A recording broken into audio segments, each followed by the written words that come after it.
used to believe that intelligence made us unique, that the ability to learn, adapt, and reason was the final frontier separating human from machine. But then we built something that could do all of that faster than us and without emotion. Artificial intelligence was meant to serve us, to make life easier, more efficient, more connected. But what happens when the tools we've built begin shaping the world in ways we never intended? What happens when we lose control, like not in a cinematic apocalypse, but in the quiet erosion of trust, truth, and agency? This is the consequences of intelligence. Artificial intelligence just hit a stunning milestone. It can now predict human behavior with 95% accuracy in controlled studies. But here's what keeps me up at night. What happens when that prediction power is used against us? That's such a concerning development. And it connects to something I just read.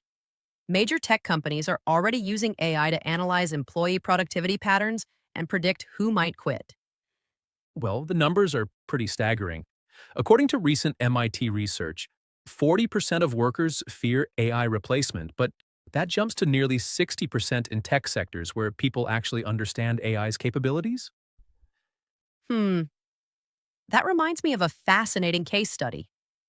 A law firm in New York implemented AI for document review, and within 6 months, they reduced their junior attorney staff by 30%. Right. And here's what's really concerning. Those attorneys weren't just replaced. They were locked out of gaining the experience they needed to advance. It's like we're pulling away the bottom rungs of the career ladder. So, what happens to all those skilled professionals who suddenly find their expertise automated? Well, that's where things get complicated. I've been tracking retraining programs, and the success rate is, well, not great. Only about 23% of displaced workers successfully transition to tech roles, and many of those new positions are already being automated. That's exactly what happened in manufacturing. The workers who lost jobs to automation were told to learn coding, but by the time they finished training, entry level programming was being automated too. You know what makes this even more complex? The bias built into these AI systems. I recently analyzed an AI hiring tool that was rejecting candidates who had gaps in their employment history, disproportionately affecting women who'd taken time off for caregiving. Oh, and speaking of bias, let me tell you about this healthcare algorithm that made headlines. It was systematically underserving Black patients because it used historical healthcare costs as a proxy for medical needs. Yeah, and that's just the tip of the iceberg. In financial services, AI credit scoring systems were giving lower limits to women, even when they had better credit histories than male counterparts.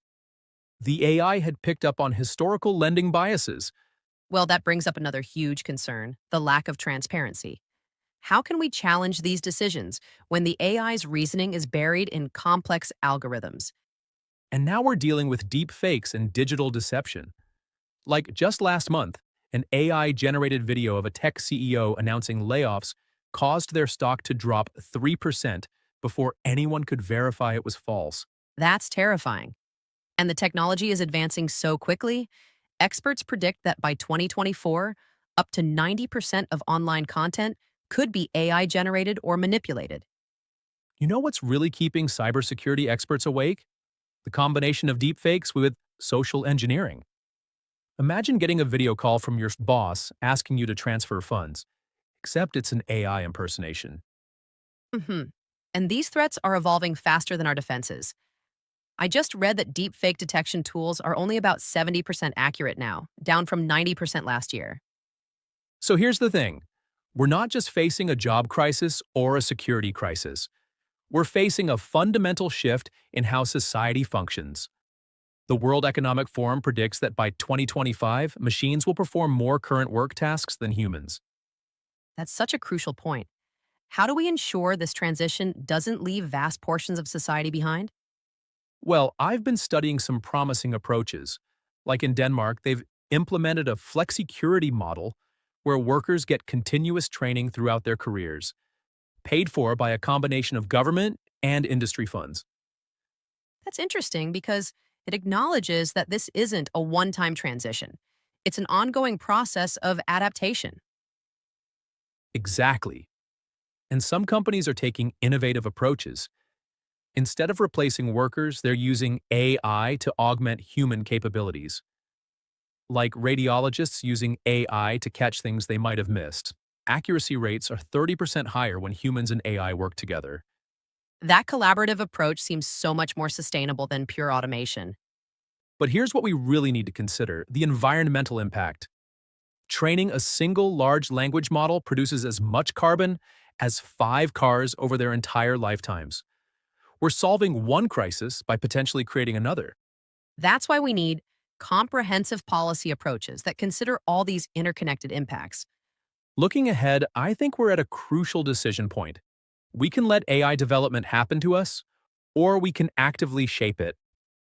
The technology itself isn't good or bad, it's how we choose to implement it. And that really brings us back to your opening point about prediction power. The question isn't just whether AI can predict human behavior, but whether we'll use that capability to help or harm society. Exactly.